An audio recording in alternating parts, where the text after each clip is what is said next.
সজীব ওয়াজেদ জয়, আপনাকে ডয়চে ভেলেতে স্বাগত। একদম সরাসরি প্রশ্ন থেকে একেবারে সরাসরি প্রশ্নতে ঢুকে যাই। আমার যেটা প্রথম প্রশ্ন সেটা হচ্ছে যে নির্বাচন শেষ হয়ে গেছে এবং নির্বাচন কমিশন বলেছে যে বাংলাদেশ গণতন্ত্রের ট্রেনে উঠে পড়েছে এবং অত্যন্ত সুষ্ঠুভাবে নির্বাচন হয়েছে, উৎসবের মেজাজে নির্বাচন হয়েছে। কি বলবেন আপনি? এটা তো একটা সম্পূর্ণ সাজানো নির্বাচন হলো, মানে সুষ্ঠু আর উৎসবের নির্বাচন কিভাবে হয়, রাতের থেকেই আপনার ভোট কেন্দ্র দখল, রাতের থেকেই আপনার গোপন ভোট শুরু, দুই প্রার্থীদের মধ্যে তাদের মধ্যে সহিংসতা, হামলা, ভোট কেন্দ্রের উপর হামলা, এই তথ্য তো সারা রাত ধরে বেরোচ্ছে, সারা দিন ধরে বেরোচ্ছে। আর আপনার মানুষ কতটা অংশগ্রহণ করতে গিয়েছে, আপনাদের অফিসিয়াল তো সংখ্যা সকালবেলা সামান্য একটু ছিল, তারপর তারা বাড়াচ্ছে দিনের। তবে ভোট কেন্দ্রে দেখা যায় মাঝে মধ্যে একটু কিছু লোক আছে, কিছু কেন্দ্রে লোক আছে, তাছাড়া লোকজন নাই।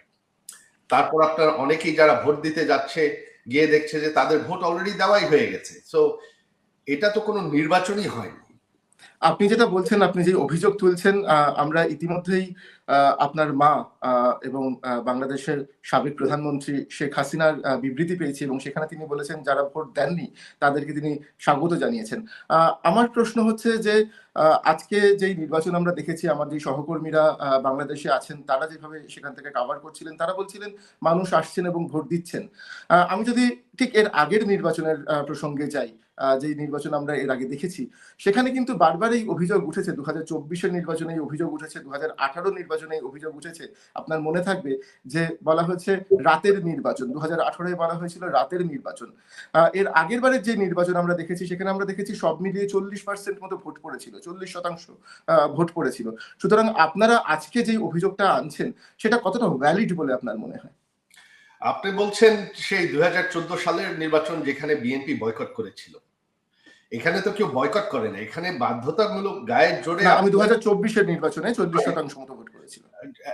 2024-এও আমরা তো এটা তো তখন আপনার বিএনপি নিজের ইচ্ছায় বয়কট করেছিল, এটা তো কেউ বাধ্য করে নাই তাদেরকে। আমরা চেষ্টা করেছিলাম তাদেরকে নির্বাচনে আনতে।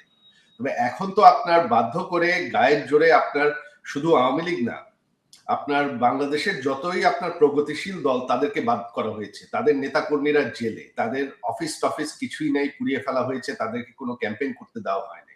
তাহলে এটা গণতান্ত্রিক কিভাবে বলা যায়? আপনি যদি একটা দেশের অর্ধেক দলকে বাদ দিয়ে নির্বাচন করেন, সেটা কিভাবে গণতান্ত্রিক বা গ্রহণযোগ্য হয়? ভোটের সংখ্যা এখন পর্যন্ত 50% ক্রস করে নাই, আর এখানে তো অনেক কারচুপি হয়েছে। তার মানে দেশের অর্ধেক মানুষের বেশি কিন্তু এখনো ভোট দেয়নি এই নির্বাচনে। আমি সেই প্রশ্নটাই আসলে আপনাকে করছিলাম যে এর আগেও আমরা বাংলাদেশের এরকম নির্বাচন দেখেছি যেখানে 40%, 50% ভোট পড়েছে এবং তারপরে গণতান্ত্রিক সরকার তৈরি হয়েছে। সুতরাং যেই অভিযোগটা আপনাদের তরফ থেকে করা হচ্ছে যে গণতান্ত্রিকভাবে ভোট হয়নি কিংবা যথেষ্ট পরিমাণ ভোট পড়েনি, সুতরাং এই ভোটকে আপনারা মানছেন না, যদি আপনারা না মানেন তাহলে আপনাদের এর পরবর্তী পদক্ষেপ কি হবে? আবারও বলছি, গত নির্বাচনগুলোয় তো কেউ বিএনপিকে জোর করে বাদ দেয় নাই, তারা নিজের ইচ্ছায় বয়কট করেছে, তাদের ভোটাররা ভোট দেয় নাই, কারণ বিএনপি বয়কট করেছে। এখানে তো কেউ বয়কট করেনি, এটা তো সাজানো একটা নির্বাচন, এটা তো শুরু থেকেই সাজানো, কারণ গায়ের জোরে বাধা দেওয়া হয়েছে, বন্ধ করা হয়েছে অন্যগুলো দলকে। আপনি যদি আপনারা কি তাহলে এই নির্বাচন মানছেন না? না, অবশ্যই মানছি না। কিভাবে মানবো একটা নির্বাচন যেখানে অর্ধেক দল বাদ দেওয়া হয় গায়ের জোরে? সেটা কিভাবে নির্বাচন হয়? তাহলে কি যে নতুন সরকার গঠন হবে সেই সরকারকেও আপনারা মানবেন না? না, সেটা তো কোনো বৈধ সরকার হবে না। যদি তাই হয় তাহলে আপনাদের পদক্ষেপ কি হবে? পরবর্তী পদক্ষেপ কি?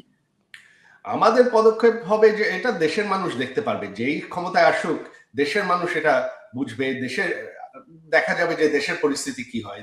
গত 1.5 বছরে যা হয়েছে সেটা তো আমরা দেখেছি। আপনার কোনো আইন শৃঙ্খলা নেই, অর্থনীতি পড়ে গেছে, আরো হবে। আমি এখান থেকেই আপনাকে একটা প্রশ্ন করতে চাই। আমরা দেখেছি যে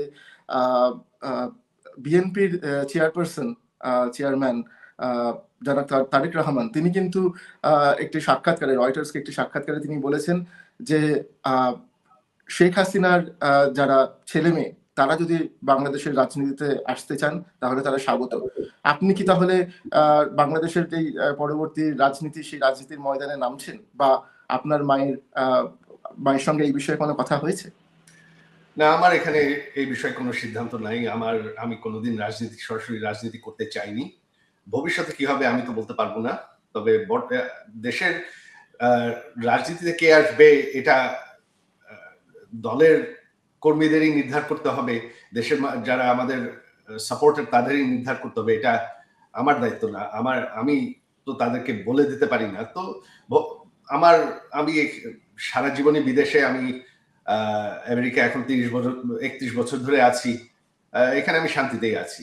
তো ভবিষ্যতে কি হবে সেটা ভবিষ্যতে দেখা যাবে। তবে বর্তমানে তো বাংলাদেশের ভবিষ্যৎ ভালো মনে হচ্ছে না। আপনার রাজনৈতিক বিষয় নিয়ে, আপনার রাজনৈতিক অবস্থান নিয়ে আমি আরেকটু প্রশ্ন করতে চাই আপনাকে। তার কারণ আমরা দেখেছি যে জুলাই গণ অভ্যুত্থানের পর থেকে যত আলোচনা হয়েছে বাংলাদেশের রাজনীতি নিয়ে, আপনি কিন্তু বারবার মুখ খুলেছেন, আপনি কিন্তু বারবার বিভিন্ন রকমের কথা বলেছেন এবং রাজনৈতিক কমেন্ট করেছেন। আপনি দেশের ভবিষ্যৎ, আওয়ামী লীগের ভবিষ্যৎ নিয়ে কথা বলেছেন। আপনি বলেছেন আপনার মা সরাসরি আর রাজনীতিতে থাকবেন না, যা নিয়ে কিন্তু আমরা দেখেছি আওয়ামী লীগের মধ্যে একটা দ্বিধা তৈরি হয়েছে, আওয়ামী লীগের মধ্যে একটা ভাগ তৈরি হয়েছে।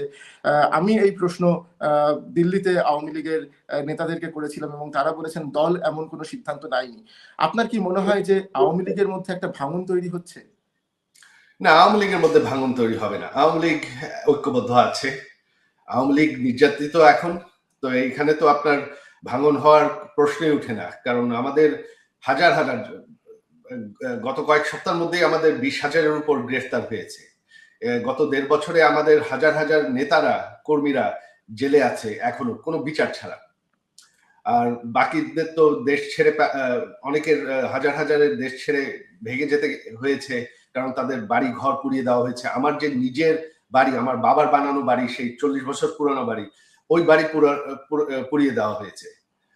তো এখন তো বাংলাদেশে কোনো গণতান্ত্রিক পরিস্থিতিই নাই। তো সেখানে রাজনৈতিক দলের কি হবে এটা এখন চিন্তা করে কোনো লাভ নেই। এটা ভবিষ্যতেই দেখা যাবে। আমি আবার আপনাকে একটা প্রশ্ন করতে চাই, যেটা আমি শুরুতেই আপনাকে যে প্রশ্ন করেছিলাম, যে আপনি এবং আওয়ামী লীগ বাংলাদেশের ভবিষ্যৎ কিরকম ভাবে দেখছে? আপনাদের মনে হয় যে এই নির্বাচনের পরে, নতুন সরকার গঠনের পরে আওয়ামী লীগ সত্যি সত্যি দেশে ফিরতে পারবে? এবং যদি ফেরে তাহলে কিরকম ভাবে ফিরবে? নতুন মোড়কে ফিরবে?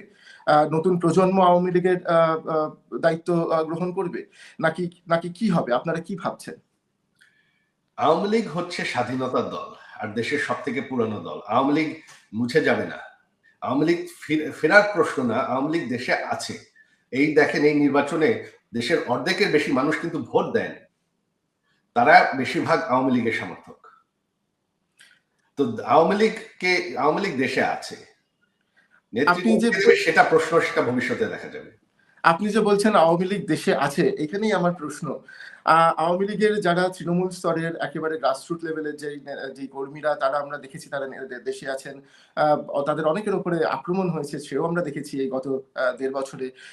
কিন্তু তারপরেও তারা মাটি কামড়ে পড়ে আছেন। এই যে গোটা নির্বাচনের প্রক্রিয়া, আমরা আওয়ামী লীগের যে শক্ত ঘাঁটি, সেই সমস্ত জায়গা থেকে আমরা রিপোর্ট করেছি এবং আমরা সেখানে দেখিয়েছি যে সেখানে এখনো আওয়ামী লীগের কর্মীরা তারা কিন্তু বলছেন যে তারা তাদের দলের কথা ভাবছেন, তারা তাদের দলের পাশে আছেন।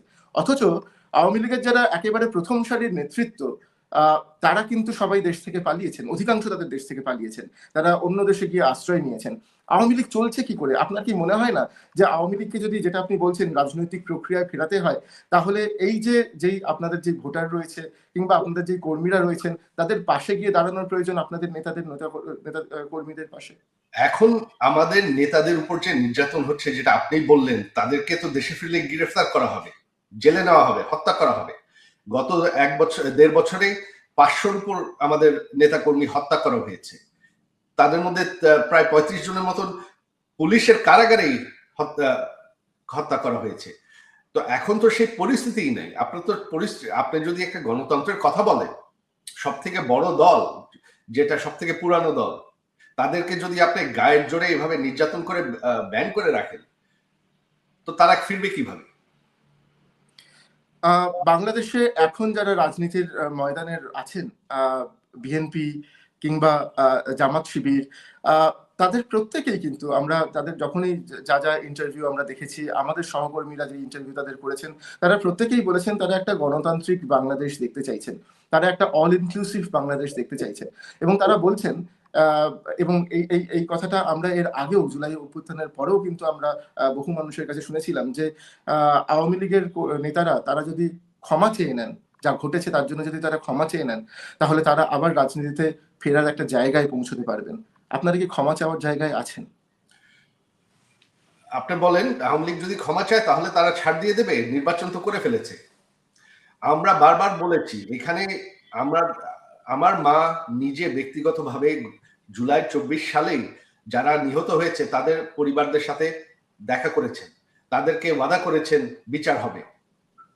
তবে আমরা একটা জুডিশিয়াল কমিটিও গঠন করেছিলাম, সেই কমিটিকে তো এই সরকার এসে বাতিল করে দিয়েছে। শুধু সেটা না, আওয়ামী লীগের তো শত শত কর্মী হত্যা হয়েছে, যারা তাদেরকে হত্যা করেছে তাদেরকে কিন্তু এই সরকার ইনডেমনিটি দিয়েছে, আইনগতভাবে ইনডেমনিটি দিয়েছে, যে যারা প্রোটেস্টার তাদের কোনো আইন, তাদের বিরুদ্ধে কোনো আইনগত বিচার হবে না। তো আপনি এক হাতে আপনি হত্যাকাণ্ডর ইনডেমনিটি দিচ্ছেন, আরেক হাতে আপনি ক্ষমা চাচ্ছেন, ক্ষমার দাবি করছেন, সেটা কিভাবে হয় সেটা আমাকে বোঝান। যে এক সেট হত্যাকাণ্ড সেটা একদম জায়েজ, সেটা আইনগতভাবেই জায়েজ, অথচ আপনি ক্ষমার কথা বলছেন, সেটা কিভাবে হয়? বিচার হতে হলে তো সমান বিচার হতে হবে। কিন্তু আপনার কি মনে হয় না যে জুলাই আগস্ট মাসে যে ঘটনা ঘটেছিল সেই সময় যারা সরকার ছিল, আপনার মা তখন প্রধানমন্ত্রী ছিলেন, এই গোটা বিষয়টাকে আরো অন্যরকম ভাবে আরো মানবিক জায়গা থেকে হ্যান্ডেল করা যেত? আমাদের উপর যেভাবে নির্যাতন করা হয়েছে, এখানে তো কারো কথা বলারই সুযোগ ছিল না। এখন 1.5 বছর হয়ে গেছে, তো এখন আর কি বিষয় থাকে? যেভাবে আওয়ামী লীগের উপর নির্যাতন করা হয়েছে, এগুলো যদি আপনি মেনে নিতে পারেন, তাহলে আওয়ামী লীগের আর কি থাকে বলার? আমি আবার জেল দেওয়া, আওয়ামী লীগকে হত্যা করা একদম এটা কোনো ব্যাপারই না। তাহলে আর ক্ষমা চাওয়ার কি থাকে? আমি আবার একটা প্রশ্নে ফিরে যাচ্ছি আপনার কাছে, যে প্রশ্ন দিয়ে আমি শুরু করেছিলাম। সেটা হলো যে বাংলাদেশের এখন যেই রাজনৈতিক পরিস্থিতি যেই জায়গায় এসে দাঁড়িয়েছে, তার কারণ আমরা জানি যে গত 1.5 বছরে ইন্টারিম সরকার ছিল, সেই ইন্টারিম সরকারকে আপনারা একরকম ভাবে দেখেছেন। এখন একটা নির্বাচন হয়েছে, সেই নির্বাচনের পরে নতুন সরকার তারা ক্ষমতায় আসবে।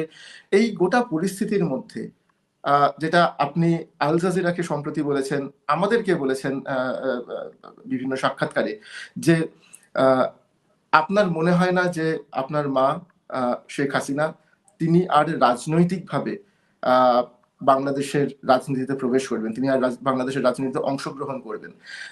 আপনি কি এখনো আপনার এই বক্তব্যে একই জায়গায় দাঁড়িয়ে আছেন? তিনি বহুত আগে রিটায়ার করতে চেয়েছিলেন, তিনি আসলে এত বছর রাজনীতি করতে চান না।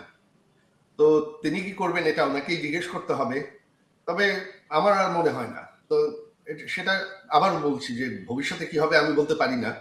তবে তিনি বহুত বছর ধরেই 2018 আগের থেকে তিনি বলছেন তিনি রিটায়ার করতে চান। এটা কি একটা পারিবারিক প্রেশার? না, আপনারা চাইছেন না? আপনারা চাইছেন না? জি, আপনারা চাইছেন না? না, আমাদের কোনো প্রেশার নাই। তিনি একজন স্বাধীন ব্যক্তি, ওনার সিদ্ধান্ত তিনি নেবেন। আমি আমার শেষ প্রশ্ন, যেই প্রশ্ন আমি আপনাকে আগেও করেছিলাম, আমি আরো একবার আপনাকে জিজ্ঞেস করতে চাই। আমরা দেখেছি যে বলা যেতে পারে যে বাংলাদেশের এখন একটা নতুন অধ্যায় শুরু হয়েছে। দীর্ঘদিন ধরে আমরা দেখেছি শেখ হাসিনা তিনি ক্ষমতায় ছিলেন, আমরা দেখেছি তারেক রহমানের মা তিনি দীর্ঘদিন ক্ষমতায় ছিলেন, তিনি এই দুজনের মধ্যে বাংলাদেশের রাজনীতি দীর্ঘদিন ধরে চালিত হয়েছে। খালেদা জিয়া এখন আর নেই, তিনি মারা গেছেন। তারেক রহমান তার পরবর্তী প্রজন্ম ক্ষমতায় এসছেন, রাজনীতিতে এসছেন, বাংলাদেশের রাজনীতিতে যোগ দিয়েছেন।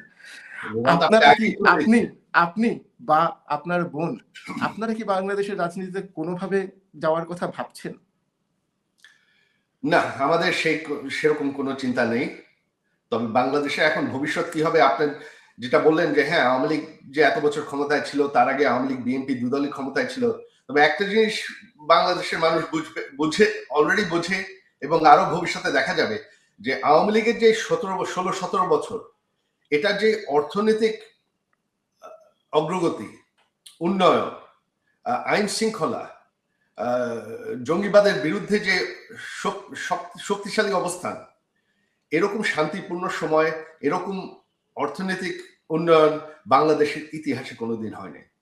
আর এটা বাংলাদেশের মানুষ আরো গত 1.5 বছর টের পেয়েছেই। এখন যেই সরকারই আসুক আগামীতে দেখা যাবে, কারণ আওয়ামী লীগের রেকর্ড কেউ ম্যাচ করতে পারবে না। যদি এরকম পরিস্থিতি তৈরি হয় যে যারা আওয়ামী লীগের যেই নেতারা অলরেডি কনভিক্টেড বা যাদের বিরুদ্ধে বিভিন্ন অভিযোগ রয়েছে, যারা দেশের বাইরে বা বাংলাদেশের জেলে যারা আছেন, তাদেরকে বাদ দিয়ে নতুন প্রজন্মের আওয়ামী লীগ তৈরি করতে হয়, নতুন প্রজন্মের আওয়ামী লীগ, নতুন নেতৃত্ব যদি সামনে নিয়ে আসতে হয়, আপনার কি সাজেশন থাকবে সেক্ষেত্রে? সেটা দলের বিষয়। আপনার অন্যান্য দলের তো কি এটা মানে এটা দলের বিষয়। আওয়ামী লীগ একটা গণতান্ত্রিক দল। আওয়ামী লীগের নেতৃত্ব কে দেবে সেটা আওয়ামী লীগ নির্ধার করবে। এটা আমি বলে দিতে পারবো না। অনেক ধন্যবাদ আমাদের সঙ্গে কথা বলার জন্য, আমাদেরকে সময় দেওয়ার জন্য। ভালো থাকবেন।